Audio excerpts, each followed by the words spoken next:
ядардаал чуулгаал бийсээр л нэгдэх байна.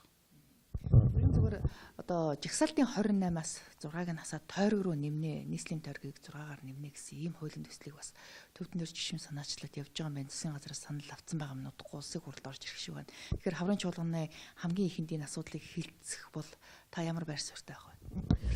Хэд хэдэн юм байх хэвээр наадах чинь анхаарах хэвээр. Нэгдүгээрт нь бол засгийн газраас санал авсан байгаа боловч улсын хурлд бол өргөн барьсан бол одоохондоо байхгүй байна. Зүгээр өргөн барихын тулд өргөн бариад ус хэрэг байхгүй. Болж игэл батлуулах хэвээр тийм ээ. Батлуул яг гэж байгаа бол улс төрийн хоёр гол хүчин бол хоёулаа ямар нэгэн байдлаар дэмжсэн байх хэвээр. Эсвэл тэр хоёр гол хүчний одоо төлөөлөгч нар оролцож тэр хуулийн төслийг хамтарч санаачилж өргөн барьсан байх хэвээр. Тийм тохиолдолд батлагдах магадлал байж байгаа шүү дээ. Тэгэхээр тэрийг нэгдүгээр бодох хэвээр байна. За хоёрдугаарт нь бол угаасаа хөндөд байгаа асуудал нь юу юм бэ гэдгийг бид нар анзаарах хэвээр. Улсын их хурл бол нийт ард иргэдийн төлөөлөл бүрэн хэмжээгээр байж чадахгүй гэдэг асуудал байж байгаа. Тэгэхээр өнөөдөр зарим нэгэн улсын их хурлын гишүүн бол 30-40 мянган хүнийг төлөөлж байна.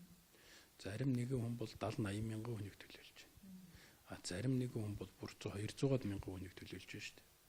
Тэгэхээр нөгөө улсын их хурлын гишүүний цаана байгаа төлөөлөл гэдэг маань жин нь бол хамаагүй ондоо болчиход байгаа байхгүй юу? Тэгэхээр 200 мянган хүний төлөөлөл чинь бас нэг арай ондоо байх хэвээр байх. 20 мянган хүний төлөөлөл бол арай ондоо байх хэвээр байх тооны хувьд тийм ээ.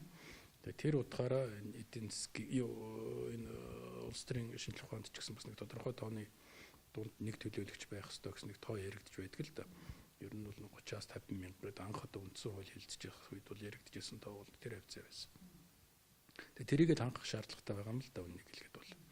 Тэгээ тэр утгаараа би тухайлбал өнөөдөр Улаанбаатар хотын одоо жишээ нь Баян зүрх дүүрэг байж байна, Сүхбаатар дүүрэгт байж байна. Тэнд байгаа хүний тоо бол ерд сонгогчдын тоо бол хэрэгс зэтэрч байгаа шүү.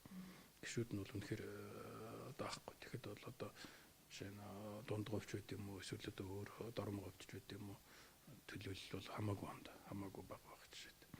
Тэгээ тэр утгаараа нийслэл рүү тойрог шилжүүлэх, нийслэлд одоо депутатуудын тоог нэмэгдүүлэх чиглэлийг бол би зүйтэй гэж бодож байгаа. Энийгээ жоохон харин яаж хийх вэ гэхээр бол одоо хөдөө орон нутагт байгаа тойргуудаас хасаад хот руу шилжүүлье гэж байна. Тэр нь баг явахгүй юм шиг байна. Тэрийг ер нь дэмжих хүн бол өнөөдөр энэ 76 дотор тун ховор байгаа.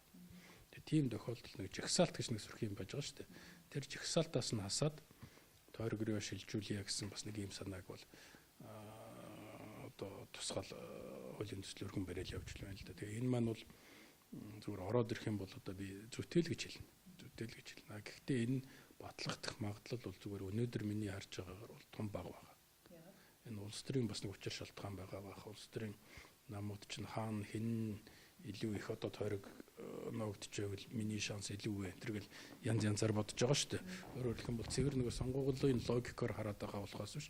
Сонгуул би хаана ямар тойрогтой байвал илүү их санал авах вэ, судал авах вэ гэдгээ бодоод байгаа болохоос биш.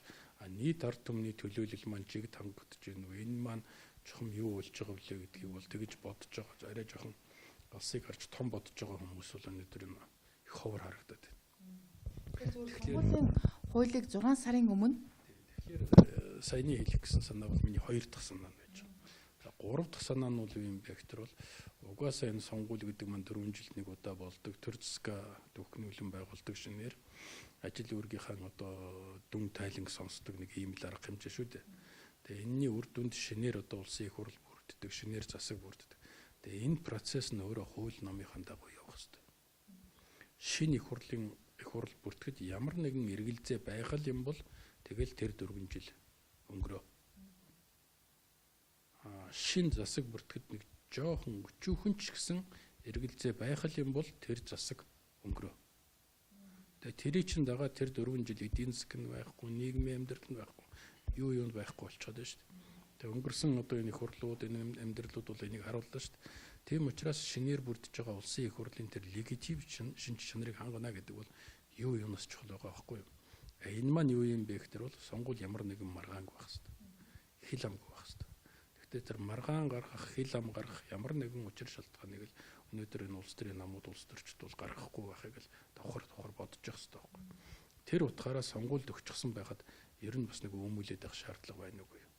бужигнуулаад авах шаардлага байна уу юу гэдэг чинь бас 3 дугаарт нь бодмоор л байна. Сонгуулийн хуулийг уулын 6 сарын өмнө өөрчилж болохгүй гэсэн юм нэг босго байсан. Энийг бол санаатай жимшиг, самсаргүй жимшиг орхицсон л доо. Тэгэхээр тийм ерөн зүгээр энэ жишгийг бас ингээд эвдэх гээд энэ одоо гинтхэн бас дахиад хуулийн төсд оруулаад ирвүү гэсэн юм шүүмжлэл бас байгаа юм л да. Юу ч шүүмжилж болно. Тэгтэл чи хэрвээ улс төрийн нам юм бол улс төрч гэж бодож байгаа бол саяны миний хэлсэн юмнуудыг л бодлоо. Ядаж энэ сонгуульч нь хэл амгүй явчих хэвээр юм шүү.